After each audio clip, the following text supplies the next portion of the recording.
Hello, my name is Linda Leclerc and I'm the founder of the Haha Sisterhood and of the Canadian School of Laughter Yoga. Welcome in the Joy Element, the happy podcast that inspires and make you feel good. You might have heard of his happy dance. Michael Kerr is known as the workplace energizer, and I do see why. He's a Hall of Fame international speaker and author of 8 books. His latest, The Humor Advantage, is as inspiring as the others. Mike's weekly humor at work inspired me many times, both in my personal and professional life. I even borrow some of his quotes sometimes. What can I say? He is unique and funny, and the way he looks at things is simply refreshing. You have to laugh at yourself when you hear him talk about your straight mindset in such a funny way. What's fascinating with him is that he has the ability to motivate and stimulate new ideas and ways to do things. All that in a hilarious way. He's not a Hall of Famer for nothing. He highly deserves it. Every time we've met, I always left him with bright eyes from laughing. Meet Mr. Michael Kerr.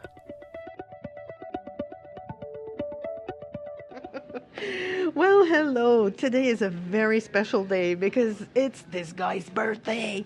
And you know what? He accepted to meet with me to share his wisdom and wit. And wit. Yes. Can I say both. that? Of course you can. We can say whatever we want. It's our show. It's your show. I'm just crashing on my birthday. But it's my birthday, so I can say whatever I want. So you can do whatever you want. Yes. So I'm sure that for now, like right now, you already know that this guy has high energy. He's such an inspiring guy. Let me read you, I'm going to quote you here. Inspire leaders, energize employees, turn customers into raving fans, and build an inspiring workplace culture that will drive outrageous results. This quote is from Michael Kerr, and he is the author of Humor at Work. The Humor Advantage. The Humor Why Advantage. some businesses are laughing all the way to the bank. I'm sorry, I misquoted you there. The Humor at Work. That's the name of your building, right? Of your business. Yes.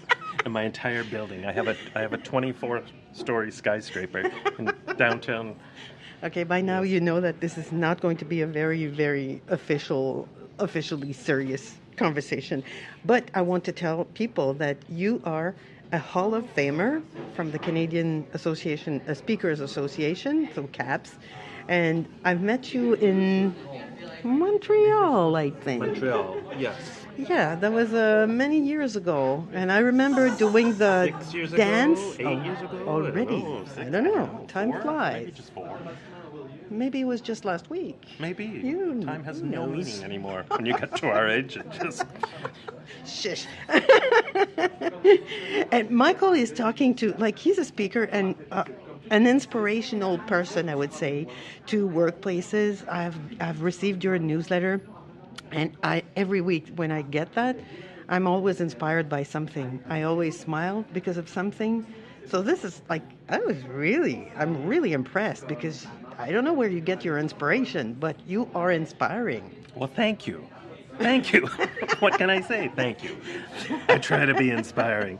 But You the key, are. of course, is to try and inspire yourself.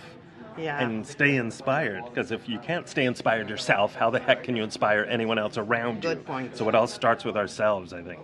Good point. Yes. In fact, I was doing a talk a few weeks ago, and I had a guy who was probably, mid-50s in the audience, put up his hand at one point and say, "Isn't it my boss's job to motivate me?" Ooh. To which I said, "What? Are you over the age of 12, sir?" Because, no, I don't think it is. Why would anybody want to outsource their happiness, outsource their inspiration, outsource their motivation to someone else and give somebody that much power over your own happiness and state of mind and attitude? That's insane.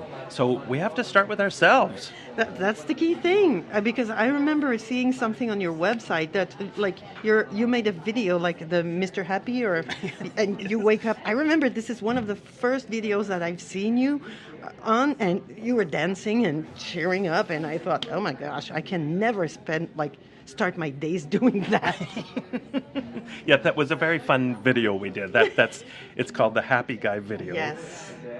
And it's showing this outrageously happy guy on his way to work. So he's running through the streets of downtown Calgary. I almost got killed making that video a few times, and just very excited to show up at work. And of course, it's a crazy exaggeration of the ideal attitude and the ideal energy level and the ideal workplace that reflects that attitude.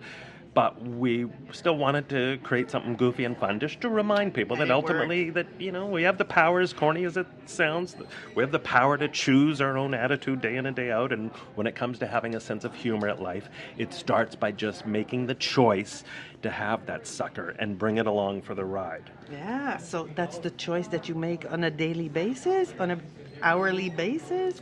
I try to, but my wife may have a different answer for you. Well, that's the thing. You see, people think like I see you, and I think, oh, okay, that's the Michael that I know and that I like. And when you're at home, when you're having your grumpy days, because we all have grumpy days, absolutely. What do you do then? Like, do you stay in that state of mind, or do you allow it, or? I just wallow for days at a time. I will put on a blanket over top of me and just I just had that picture. Okay. No, I don't. But no, you're absolutely right, Linda. And it's. I think we have to be careful of setting up unrealistic expectations, of saying that it's just a matter of putting on a plastered happy face and the world's going to be all right. No. Everybody gets depressed. Everybody gets down. Everybody gets impatient. Everybody has bad days. And we have to accept that it's okay to have those and give ourselves permission to have those and understand that it's normal and that if you are... And it's healthy to accept that, and that too. it's healthy, and that if you need to talk to somebody, or if you need, to not mask it and not hide it, and even not use humor to hide it, because sometimes people use humor, self-defeating kind of humor, to mask their real feelings when they may be seriously hurting inside. So at a more serious level, we have to be aware that with some of our emotions, we do have to accept them. But in terms of the kind of little stuff, right? When you're just having an off day, you're fighting with the computer and you're kicking the computer and beating up the photocopier and those, and you spill coffee and you're getting short with your spouse or your coworkers, then I think those are the kind of things that for sure we can shift our attitude pretty quickly and take more responsibility for changing our attitude and doing something to inspire ourselves. Yeah, because it's not a big thing. Like, sure, like you just said something. Some person, my gosh, was it 2 years ago? I was going, like, I just had bad news, and I thought, oh, it made me sad, and I was very disappointed. So I just told her, I'm sad that this makes me sad, and I'm disappointed. And she said, well, you can just laugh.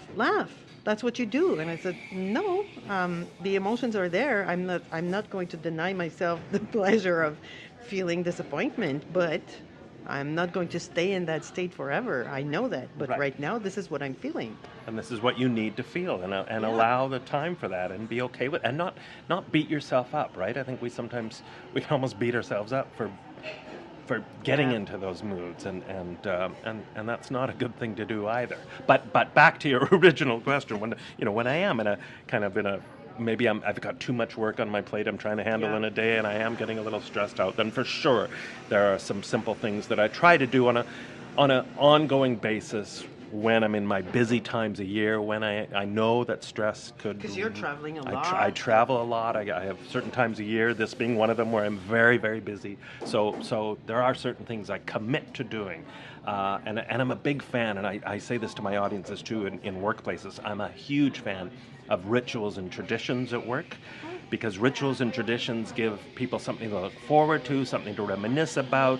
They become part of our routine, and in a workplace, they become part of our culture.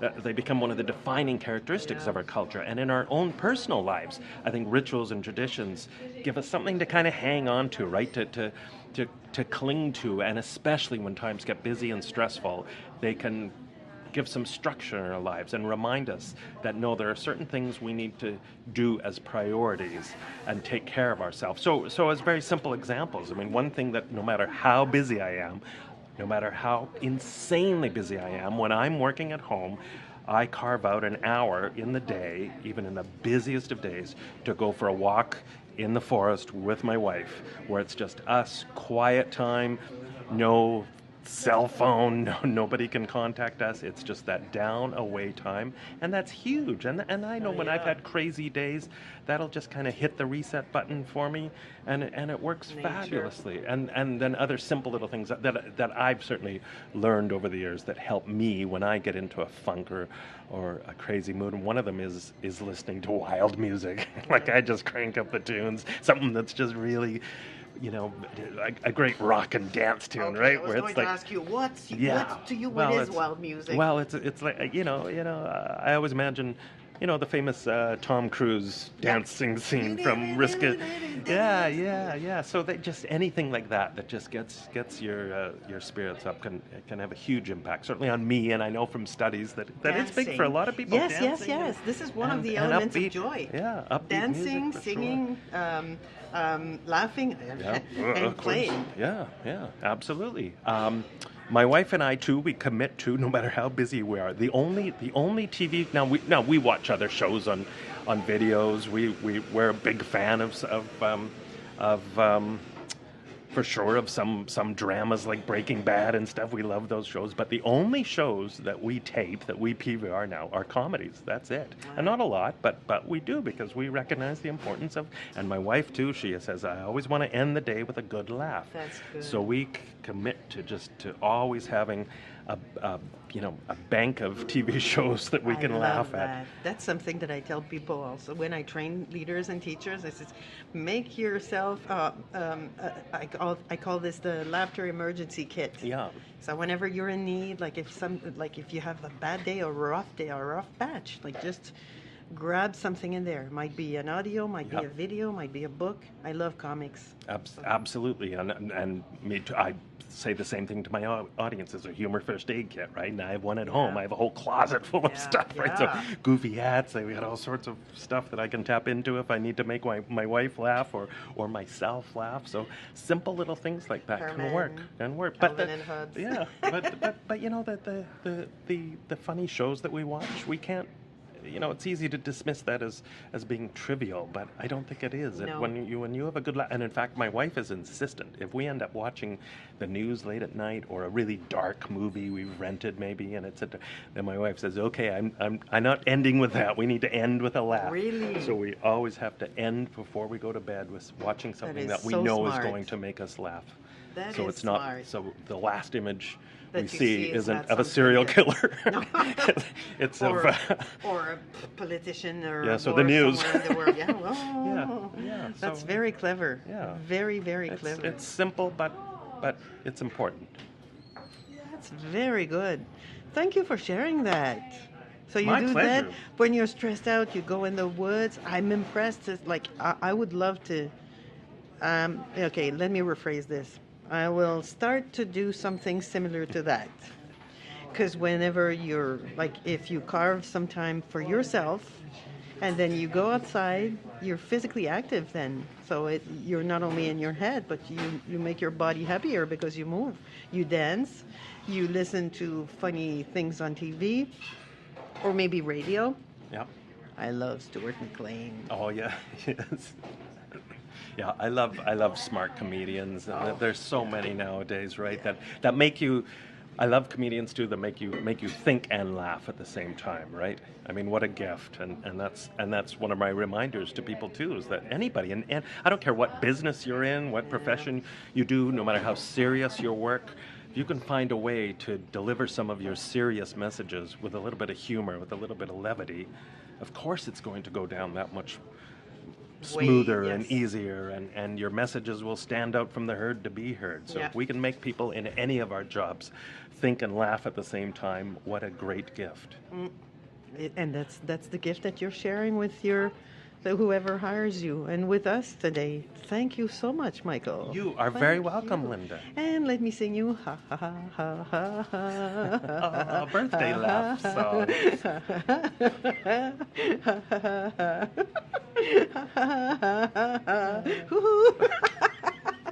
Okay, now everybody's staring at us. No, nobody's staring at us. No. Un gros merci. Thank you, thank you. Thank you. Thank you for listening. If you'd like to know more about our programs, services, retreats, trainings, and all sorts of tools to bring more laughter and joy in your life, visit us at www.yogadurir.com. And for the women's laughing at hahasisterhood.com. Until next time, keep smiling and laughing.